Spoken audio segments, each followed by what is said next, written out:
Good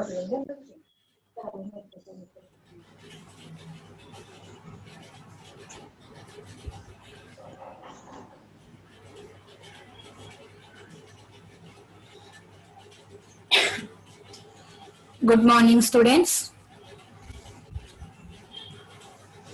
कल हमने हमारा वो लेसन कंप्लीट कर दिया, जिसके नोट्स वगैरह भी मैंने भेज दिए हैं। अब इसके आगे आज एक नया लेसन हम लोग स्टार्ट करते हैं, अनमोल दोहे, लेसन नंबर 6, पेज नंबर 58। आप लोग बुक खोलकर ही बैठो। ये जो है लेसन अनमोल दोहे, दोहे वो रहते हैं जो संत लोग रहते ना, उन्होंने ये लिखे हुए हैं। जैसे कि आप लोग रामायण में भी देखोगे दोहे, ऐसे ही सेम यहाँ पर जो ये अनमोल दोहे हैं ना, ये हमें मिले हैं संत कबीरदास जी से।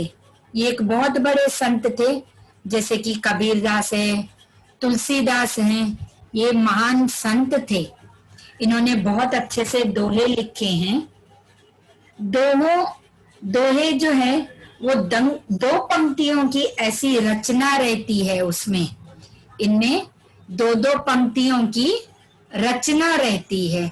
मतलब जो लिखे जाते ना, इसमें मतलब बहुत बड़ी बड़ी बातें कही जाती है। शब्दों में वो बड़ी बड़ी बातें कही जाती है, उसी को ही दोहे कहा जाता है। कोई अच्छा सा उदाहरण देकर वह सिद्ध भी की जाती है। अगर हमको किसी के ऊपर बोलना है तो वैसे वो दोहे हम उनके ऊपर भी बोल सकते हैं। किसी की अच्छाई के बारे में भी, किसी की बुराई के बारे में भी ये दोहे इस्तेमाल किए जा सकते हैं। बहुत ही ज्यादा ये संत जो थे ना, संत कबीरदास जी, इन्होंने बहुत ही अपने दोहे लिखे हैं। दोहों में जीवन के अनुभवों का गुणसार निहित होता है। दोहों में क्या रहता है, उन संतों के पूरा जीवन का सार लिखा हुआ रहता है, उनके बारे में लिखा हुआ रहता है। संत कबीरदास जी जो थे ना, वो उत्तर भारत के महान संत कबीरदास थे, और दक्षिण भारत के महान संत कवि तिरुवल्लुवर के अद्भुत समानता पाई जाती है। मतलब जैसे ये उत्तर भारत के संत कबीरदास जी हैं, संत कबीरदास जी जो हैं ये उत्तर भारत से हैं, और दक्षिण भारत से जो साउथ से है तिरुवल्लुवर, वो जो कवि हैं, वो जो संत हैं, वो साउथ के, तो साउथ का एक और ये उत्तर नॉर्थ के एक, दोनों मतलब एक दूसरे को टक्कर देते थे जब ये दोहे लिखते थे और पढ़ते थे। तो दोनों के माता पिता ने इन्हें जन्म देकर छोड़ दिया था। दोनों के, इनके माता पिता ने इनको जन्म देकर छोड़ दिया, और दोनों का पालन पोषण निसंतान जुलाय दंपतियों ने किया था। मतलब जिनको संतान नहीं रहती है, जिनको औलाद नहीं रहती है, इन दोनों को उन लोगों ने ही पाला है, क्योंकि इनके खुद के माँ बाप ने इनको पैदा करके छोड़ दिया था। गृहस्थ जीवन व्यतीत करते हुए सात्विक जीवन की साधना की तथा अपने जीवनगत अनुभवों को दोहों का कुरल के रूप में समाज के सामने रख दिया। इन लोगों ने क्या किया, अपनी लाइफ में इन्होंने ठान लिया कि हमको कुछ हमारे संसार के लिए, हमारे कुछ न कुछ ऐसे महान काम करना है जो कल हमें वो लोग याद रख सके। इसीलिए तो आज भी हम ये दोहे कबीरदास जी के किसी के ऊपर भी बोलते हैं। संत कबीर जी के दोहे बहुत ही फेमस है, बहुत ज्यादा। और इनकी इतनी मीठी वाणी रहती थी, इंस्टेंट ये लोग कहीं पे भी जाते थे और वहां पर अपना वो लिखते थे और कह देते थे। हालांकि इनके माँ बाप ने इनको पैदा करते ही छोड़ दिया था, और आज ये एक दूसरे को इतनी भारी तरीके से, जो साउथ के थे संत तिरुवल्लुवर और उत्तर भारत के जो हैं वो संत कबीरदास, दोनों एक दूसरे को कड़ी टक्कर दे रहे थे इस चीज में। तो ये बहुत ही ज्यादा, मतलब इनकी दोहों की जो अभी जानकारी है वो हम सुन लेते हैं। कबीर जी के जो दोहे हैं ना, बहुत फेमस है। उनमें से कई ज्यादा तो ऐसे आज तक भी प्रचलित हैं। आप लोगों ने ये भी सुना होगा एक उनका दोहा, कहत कबीर सुनो भाई साधु, बात कहूं मैं खरी। कहत कबीर सुनो भाई साधु, मतलब कबीर जी साधुओं से कह रहे हैं कि मैं आप लोगों से ये बात कर रहा हूं। कहत कबीर सुनो भाई साधु, बात कहूं मैं खरी। खरी मतलब सही, सही बात मैं बताता हूं कि अगर दुनिया 1 नंबर से बदमाश है तो मैं 10 नंबर से बदमाश हूं। ये कबीर जी का ही दोहा है जो उस समय पे था और आज भी ये फेमस है। मतलब आज भी हम हमारी लाइफ की, हमारी जीवन से ये कंपेयर करते हैं। तो अब हम इसका जो संत तिरुवल्लुवर की जो दोहे हैं ना, 4 जो पंक्तियां यहाँ पे दी गई है उसके बारे में करते हैं। पहले वो 4 लाइंस मैं रीड करती हूँ। उपकारी नहीं चाहते पाना, उपकारी नहीं चाहते पाना प्रत्युपकार, बादल को बदला भला क्या देता संसार। दान पुण्य तप कर्म भी करते हैं जो लोग, उनसे बढ़ है हृदय से सच बोले जो लोग।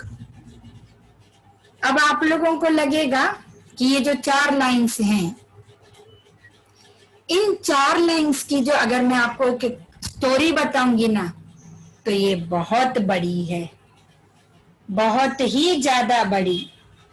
अब इसमें से कहते हैं ये संत तिरुवल्लुवर की हैं। उपकारी, सबसे पहले उपकारी का मतलब होता है जो किसी का भला करता है, जो किसी पे दया करता है, किसी के लिए अच्छा करता है।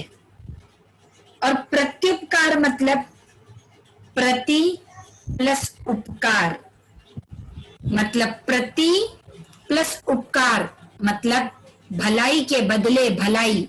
यानी आप जैसे बोलते ना, मैंने तुमको पेन दिया ना, अब कल तुम भी मेरे को पेन देना। मतलब आज अगर उसने तुमको पेन दिया तो उसने भलाई का काम किया, लेकिन इंस्टेंटली आप उसको वापस बोलते हो कि कल तुम, आज मैंने तुम पे भलाई की ना, कल तुम मुझ पे भलाई करना। तो प्रत्युपकार इसको बोलते, मतलब प्रति प्लस उपकार।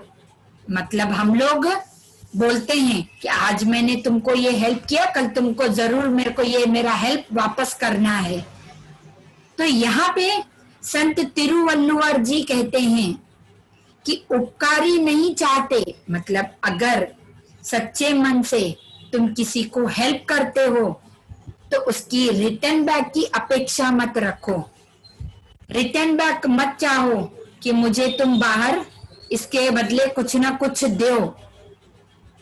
हमारे पेरेंट्स हमको पालते हैं, बड़ा करते हैं, पढ़ाते हैं, लिखाते हैं, अच्छा इंसान बनाते।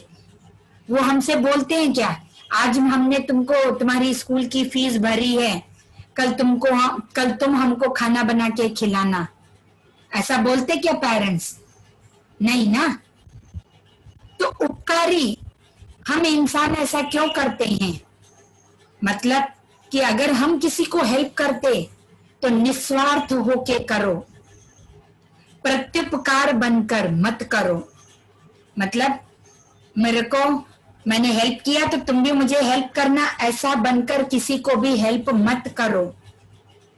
ऐसा हेल्प करो कि आपने उसके लिए बहुत बड़ा काम किया है और फिर उसको करके भूल जाओ। अगर आप किसी को हेल्प करना ही चाहते हो तो ये हाथ से, अगर एक हाथ से हेल्प कर रहे हो तो दूसरे हाथ को भी पता ना चले कि आपने किसको हेल्प किया। उपकार ऐसे करो, प्रत्युपकार मत बनो। लालच से मत करो कि मुझे उसका कुछ रिटर्न बैक चाहिए, ऐसा काम मत करो। बादल को बदला भला, क्या अगर हम कभी भी कोशिश करेंगे तो क्या हम इन बादलों को बदल सकेंगे? हम बदल सकेंगे? नहीं। ये तो नेचर है, भगवान ने दिया है। जो आसमान, जो बादल, जो धरती, चांद, तारे, ये हमें भगवान ने, ये हमें संसार ने दिया है। क्या हम इनको कुछ दे सकते हैं क्या? ये हमको देते हैं तो ये जताते हैं क्या कभी? ये बोलते क्या, आज हमने आपको बारिश दिया, हाँ कल हमको पानी वापस देना? नहीं।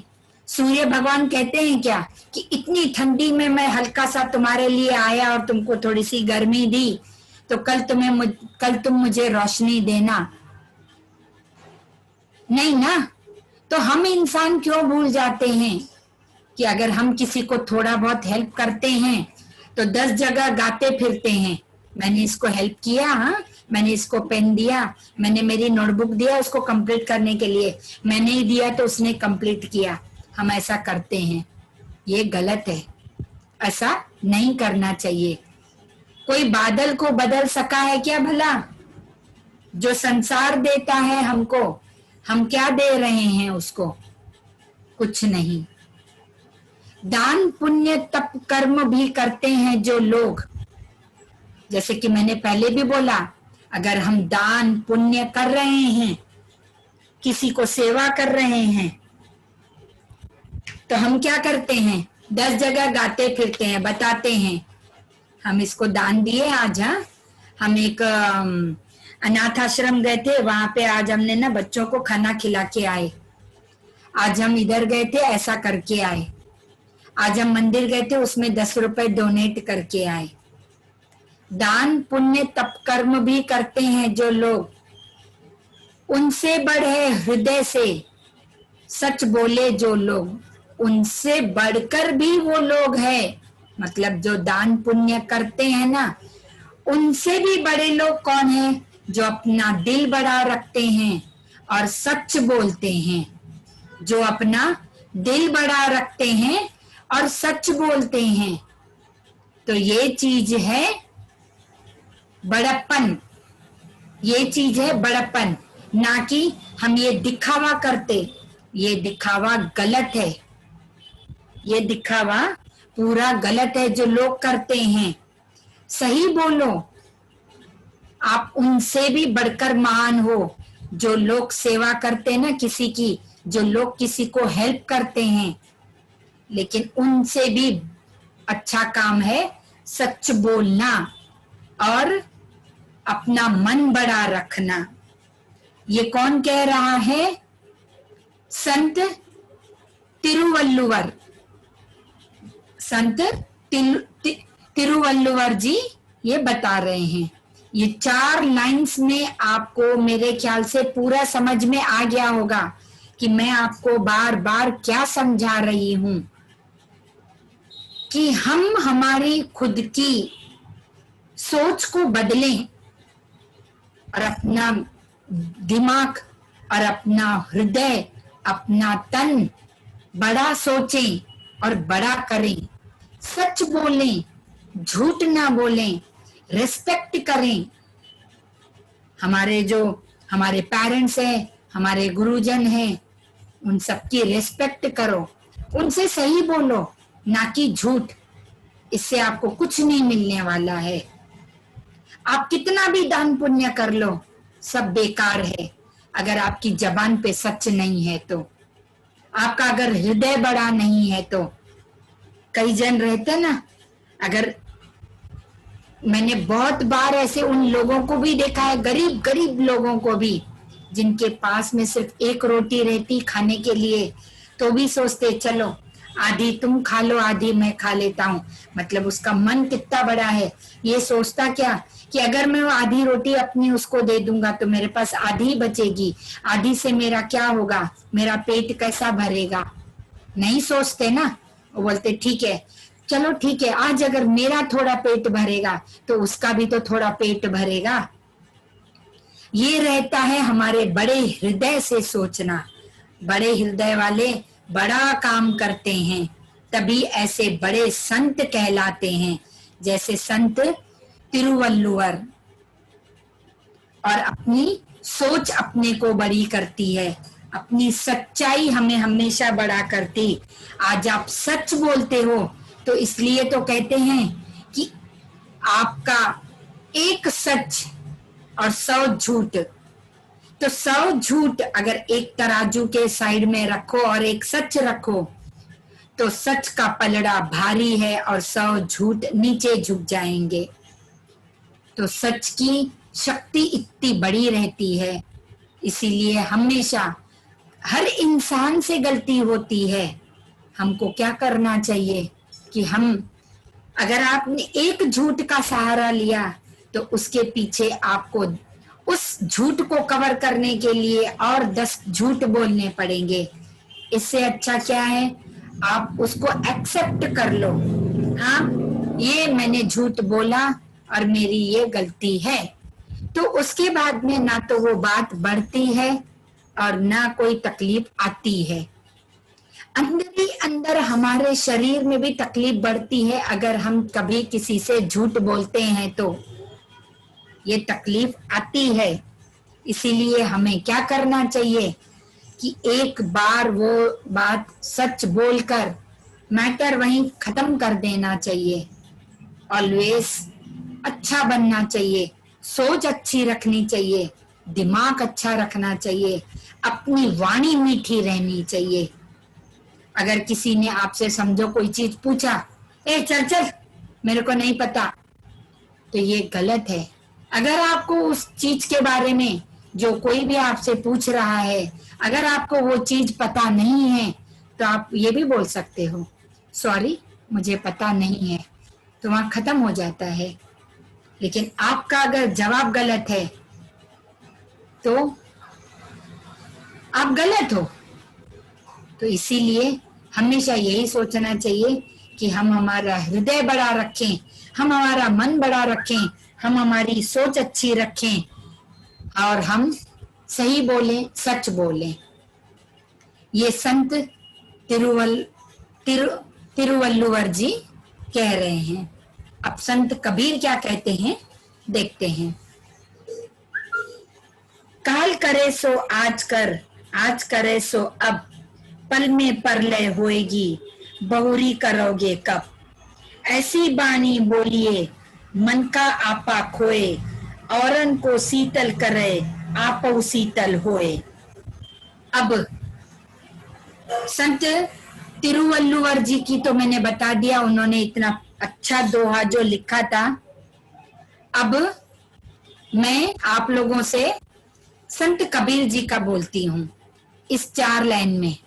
वो पहली लाइन में कह रहे हैं कि काल करे सो आज कर। काल काल काल जो दिया है उसका मतलब होता है कल करे सो आज कर, आज करे सो अब, पल में परलय हो जाएगी तो काम करोगे कब। बहुरी, बहुरी का मतलब है बाद में, बाद में करोगे तो क्या मिलेगा। बहुरी का मतलब है बाद में, कहल मतलब कल। यहाँ पे संत कबीरदास जी कहते हैं कि जो कल का काम है वो तुम आज करो, आज का काम अब करो।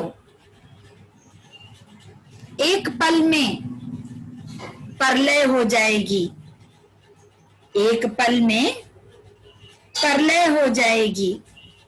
मतलब हमें पता नहीं है, प्रलय आ जाएगी। हमारे साथ कुछ भी हो सकता है। जब भगवान ने हमें जिंदगी दी है तो मौत भी उसी के हाथ में है। हमें पता नहीं है कि हमारा भविष्य आगे क्या है, हमारा आगे का पल क्या है और हमारे साथ आगे क्या होगा। तो अगर हम आज पेंडिंग रखेंगे, कई जन ऐसे करते ना, जाने दो आज क्या करते, रहने दो कल कर लेंगे। लेकिन कल किसने देखा? आपने देखा, मैंने देखा नहीं। तो कबीरदास जी कहते हैं जो कल का काम है वो आज करो, बल्कि आज का काम अभी करो। आज कर, कल करे सो आज कर, आज करे सो अब। एक पल में प्रलय हो जाएगी, मतलब सब खत्म हो जाएगा, एक पल भी नहीं लगेगा। आप लोगों ने कुछ साल पहले देखा कि केदारनाथ में जो बादल फटके पूरी केदारनाथ बह गई, डूब गई, तो वो उसको क्या बोलते हैं? प्रलय ही बोलते हैं ना। हुआ तो उसका पता था क्या लोगों को? वहां जो लोग तीर्थ यात्री गए थे तो क्या उन्हें पता था क्या कि ऐसा उनके साथ होगा? तो ये जो फ्यूचर है, जो भविष्य है, जो हमारा आने वाला कल है, वो किसको पता है? किसी को नहीं कि हमारे साथ क्या हो जाएगा। तो बहुरी करोगे कब? बहुरी मतलब बाद में कब करोगे? बाद में कब करोगे? बहुरी करोगे कब, यानी बाद में करोगे कब। ठीक है। नेक्स्ट 2 लाइंस में लिखी है, ऐसी बानी बोलिए मन का आपा खोए। ऐसी बानी बोलिए मन का आपा खोए। ऐसी बानी मतलब आप अपनी जबान से ऐसे बोल बोलिए। ऐसी बानी, बानी मतलब बोल, जो हम शब्द निकालते हैं। मन का आपा खोए मतलब आप ऐसे अहंकार जिसको बोलते ना, मन का आपा खो जाए, यानी प्राइड, अपने आप का अहंकार निकल जाए। औरन को शीतल करे, औरन को शीतल करे यानी दूसरों को आप ठंडा करते हो। शीतल मतलब ठंडा, शांत। हम बोलते हैं ना शांत हो जा भाई, गुस्सा मत कर, गुस्सा मत कर। औरन यानी दूसरों को हम शांत करते हैं। आपहु शीतल होए, आपहु शीतल होए यानी आपहु मतलब खुद, स्वयं कब शीतल होगे? जब हम गुस्सा हो जाते हैं, मन हमारा भटक जाता है, मन का आपा खोए। मन का आपा यानी हम अहंकार में आ जाते ना, गुस्से में आ जाते हैं। जब इसीलिए कह रहे हैं कि ऐसी बानी बोलो कि हमारा मन का आपा बिल्कुल खोए। औरन को शीतल करे यानी दूसरों को हम शांत करते रहते हैं, खुद को शांत कब करेंगे? आया समझ में? खुद को शांत कब करेंगे? कबीरदास जी ने इतने अच्छे से ये लाइंस लिखी है और इतना अच्छा बोला है। कल करे सो आज कर, आज करे सो अब। पल में प्रलय होएगी, बहुरी करोगे कब। जिसका मैंने आपको बहुत अच्छे से एक्सप्लेन भी किया कि कल करोगे, कल किसने देखा? इससे अच्छा कल का काम वो आज ही करो। आज का भी टाइम वेस्ट मत करो, बल्कि अभी करो। एक पल में पूरी प्रलय आ जाएगी, पूरा विनाश हो जाएगा, तो फिर बाद में करोगे कब? मन से ऐसे बोलिए कि आपका मन ही खुद रोए आपके लिए। दूसरों को क्या शांत करते हो, खुद को करोगे कब? खुद को करोगे कब? तो ये था हमारा ये लेसन, अनमोल दोहे जो हमने दो संतों के सुने हैं, संत तिरुवल्लुवर और संत कबीरदास जी की। कबीरदास जी का इसमें जो दोहा है ना, वो मैंने बताया, लेकिन और एक आप लोगों को पर्सनल मुझे और एक दोहा पता है, वो भी बताती, उसकी मीनिंग भी बताती हूँ। कबीरदास जी कहते हैं, चलती चक्की देखकर, चलती चक्की देखकर दिया कबीरा रोए, दो पाटन के बीच में साबुत बचा न कोई। ये कबीर जी का ही दोहा है, इन्हें दोहा कहते हैं। इसका मीनिंग तो आप लोगों को समझा नहीं होगा, मैं समझाती हूं। चलती चक्की देख के, आप पुराने जमाने में जाओ, उसमें हाथ से चक्की चलाते थे, आटा पीसते थे। आया, वो पत्थर से बनी हुई रहती है, उसके ऊपर एक लकड़ी का डंडा लगा रहता है, उससे गोल गोल हिलाते हैं। आया समझ में? तो चलती चक्की देखकर दिया कबीरा रोए, मतलब दिया कबीरा रोए मतलब उसको देखकर कबीर जी रो रहे हैं। किसको? वो जो चक्की चल रही है, चक्की को देखकर। दो पाटन यानी उसके दो पत्थर रहते ना, एक ऊपर और एक नीचे, और जो ऊपर का जो पत्थर का वो हिस्सा रहता है, उसमें एक छेद भी रहता है, उसमें गेहूं या चावल ऐसा डालना पड़ता है मुट्ठी भर भर के, तो वो नीचे जाता है और गोल गोल घुमाने से वो आटा होता है। बिल्कुल आया ध्यान में? तो उस चक्की को देखकर कबीरदास जी रो रहे हैं। क्यों रो रहे हैं? दो पाटन के बीच में, यानी आज एक लकड़ी सॉरी एक पत्थर का एक गोल ऐसा हिस्सा है ऊपर का और नीचे का भी, उसके बीच में हम गेहूं डाल रहे हैं और उसको गोल गोल घुमा के पिस रहे हैं और आटा बना रहे। तो इन दो चक्कियों के बीच में कुछ भी नहीं बचता है। गेहूं बचती है, वो आटा हो जाती है, होता है ना आटा, पिसता है ना। तो चलती चक्की देखकर दिया कबीरा रोए, दो पाटन के बीच में, यानी वो जो दो मट्टी के पाट हैं जो पत्थर के, उसके अंदर जब हम गेहूं डालते तो बिल्कुल आटा बन के निकलती है। दो पाटन के बीच में साबुत बचा क्या? साबुत यानी अक्खा गऊ बचा क्या? साबुत बचा न कोई। तो कबीरदास जी को आटे की चक्की से और आटे से क्या लेना देना है? कुछ भी नहीं। वो ये बोल रहे हैं कि हम इंसान भी इस दो चक्कियों के बीच में है। कौन सी दो चक्कियां? एक है ऊपर में आसमान और नीचे है धरती। ऊपर है आसमान, नीचे है धरती, और हम इंसान इन दोनों के बीच में है। कबीरदास जी ने उससे हम इंसानों को आटे की चक्की से क्यों कंपेयर किया है? वहां पे जो जो पाटन, जो पत्थर के जो दो पाट हैं, वो है हमारे आकाश और धरती, और गेहूं जो उसमें आटा बनकर पिस रही है, जब हम गोल गोल घुमाते हैं उसमें आते हैं हम इंसान। All of you on your videos.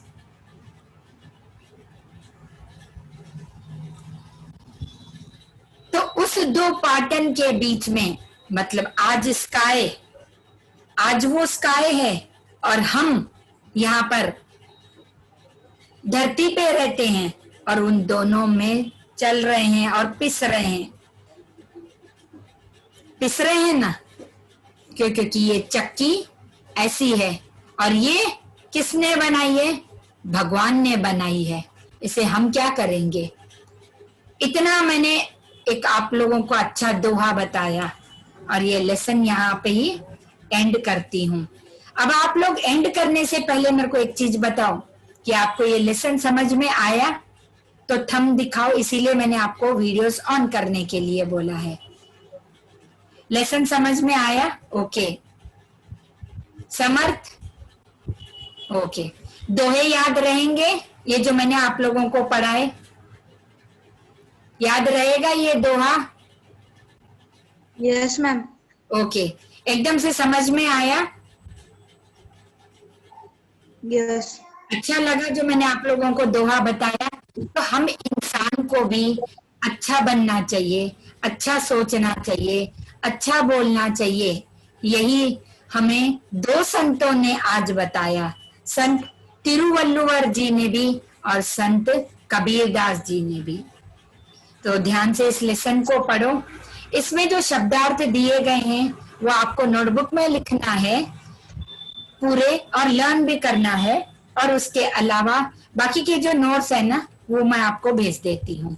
Okay, so I completed this lesson here, lesson number 6 अनमोल दोहे। कंप्लीट करके रख दो, नोट्स भेज देती हूँ, शब्दार्थ लिखो भी और लर्न भी करो। Okay, so thank you students for listening me.